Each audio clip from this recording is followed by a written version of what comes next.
ഓണം ഇങ്ങ് എത്തിക്കഴിഞ്ഞു അല്ലേ? ഓണക്കാലത്ത് പച്ചക്കറി കൃഷിയിലേക്ക് മാറിയ രണ്ട് കൂട്ടുകാരെ നമുക്കൊന്ന് പരിചയപ്പെട്ടാലോ? അവരുടെ കഥയിലേക്കാണ് ഇനി. ഉറ്റ സുഹൃത്തുക്കളാണ്. രണ്ടുപേരുടെയും സൗഹൃദം കൃഷിയിടത്തിലും കൂടി തളിരിട്ടു. നമുക്ക് കാസർഗോട്ടേക്കൊന്ന് പോയിട്ട് വരാം.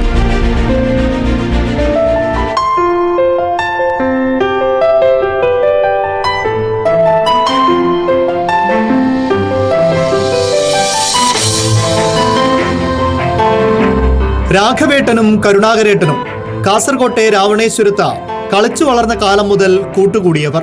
വർഷങ്ങളായുള്ള സൗഹൃദം. അതിനിടയിൽ എപ്പോഴോ നമുക്കൊന്നിച്ച് കൃഷി ഇറക്കിയാലോ എന്നൊരാശയം ഇരുവർക്കും തോന്നി. അങ്ങനെയാണ് 4 വർഷം മുൻപ് മാക്കി, കുന്നുപാറ, തെക്കേപ്പള്ളം പ്രദേശങ്ങളിലായി 8 ഏക്കറോളം ഭൂമി കണ്ടെത്തി ഇരുവരും കൃഷി ഇറക്കുന്നത്.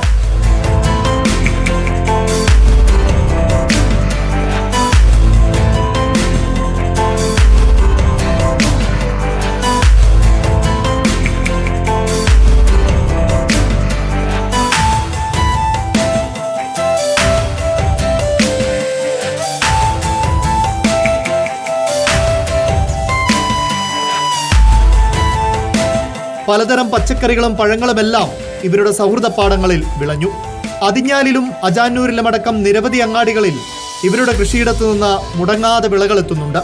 നമ്മൾ കൃഷി ചെയ്യാൻ തുടങ്ങിയിട്ട് 10 വർഷത്തിൻ്റെ അടുത്തായി. ഇപ്പോൾ ഞങ്ങൾ രണ്ടാളും ഷെയറിൽ തുടങ്ങിയിട്ട് 4 വർഷമായി. ജൂൺ 5-ാം തീയതി നമ്മൾ കൃഷി ആരംഭിച്ചത്. പച്ചക്കറി കൃഷിക്കടുത്ത് മഴക്കാല ആരംഭം. ജൂൺ ജൂലൈ 30-ന്റെ ഉള്ളിൽ നമ്മൾ വിളവെടുപ്പ് പോകാൻ തുടങ്ങി. ഇപ്പോൾ ഇതുവരെ വിളവെടുത്തുകൊണ്ടുണ്ട്. ഇനിയും ഓണം വരെ ഓണവിപണി കണക്കെടുത്തിട്ടാണ് അധികം നട്ടിട്ട് ഉണ്ടാക്കിയിട്ടുള്ളത്. പ്രധാനമായിട്ട് കക്കരിയാണ്. കക്കരി, വെള്ളരി, പിന്നെ നരമ്പൻ, നിക്കല പുതിയതായിട്ട് ചെയ്തതാണ്. കൂടാതെ വേറെ മധുരക്കിഴങ്ങ്, നെൽകൃഷി, മറ്റേ മത്തൻ, കുമ്പളം, വെണ്ട, പയർ എല്ലാം ചെറുതായിട്ട് എല്ലാം ചെയ്യുന്നുണ്ട്. നെൽകൃഷിയുണ്ട്, വാഴ, നേന്ത്രവാഴ ഉണ്ട്, മധുരക്കിഴങ്ങുണ്ട്. എല്ലാ കൃഷിയും ചെയ്യുന്നുണ്ട്. ആവശ്യത്തിനനുസരിച്ച് എല്ലാ കൃഷിയും ചെയ്യുന്നുണ്ട്. ഓണവിപണി ലക്ഷ്യമിട്ടാണ് ഇത്തവണ വിളവിറക്കിയിരിക്കുന്നത്. മഴയും കാറ്റും അല്പം പ്രതിസന്ധി സൃഷ്ടിച്ചെങ്കിലും അതിനെയെല്ലാം മറികടന്ന് കാസർഗോഡുകാർക്ക് നല്ലൊരു ഓണം ഒരുക്കാനുള്ള തയ്യാറെടുപ്പിലാണ് ഇരുവരും. റിപ്പോർട്ടർ, കാസർഗോഡ്.